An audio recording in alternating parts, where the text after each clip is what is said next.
Hello বন্ধুরা, আবারও চলে আসলাম নতুন একটি ভিডিও নিয়ে। আমার নতুন একটি ভিডিওতে অনেক অনেক স্বাগত জানাচ্ছি সবাইকে। এখন আমের সিজন চলছে, তাই আমি ভাবলাম আজকে একটু আমসত্ত্ব বানাবো।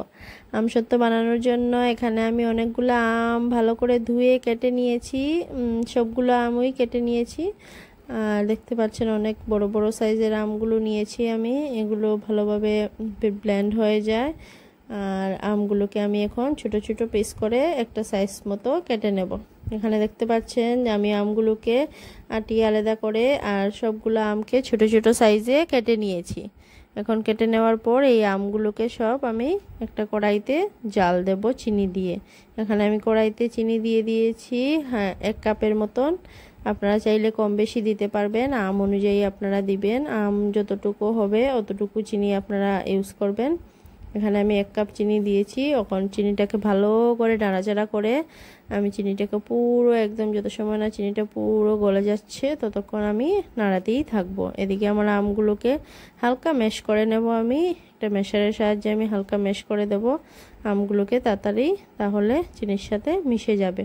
এদিকে আমার চিনিও প্রায় গলে গেছে।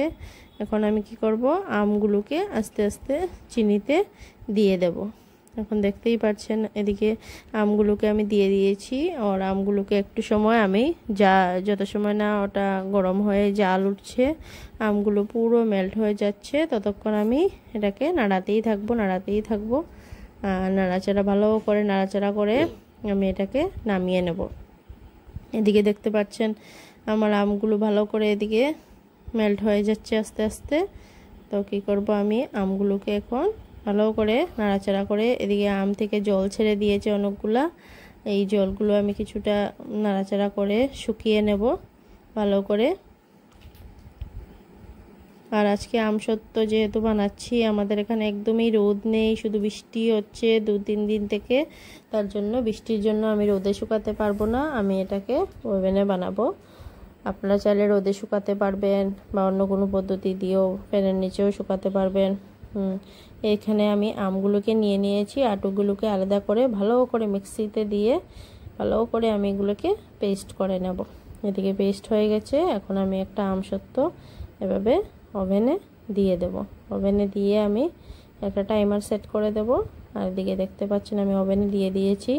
আর উপর থেকে একটু মশলাও ছিটিয়ে দিয়ে দিয়েছি, যে মশলাটা আমি নিজেই বাড়িতে বানিয়েছি। আপনারা চাইলেও নিজে বানাতে পারবেন সবগুলো পুরন দিয়ে, ওটা আমি এখানে দেখাইনি। এদিকে দেখতেই পাচ্ছেন আমার আমসত্ত্বটা একদমই রেডি হয়ে গেছে। আর একটু সময় রাখলেই হয়ে যাবে। একটু ভিতরটা একটু এখনও কাঁচা রয়ে গেছে, তো একটু সময় রাখার পর আপনারা দেখতেই পাচ্ছেন কিভাবে হয়েছে। এটা তো ভালো হয়নি, পরে যেগুলো বানিয়েছি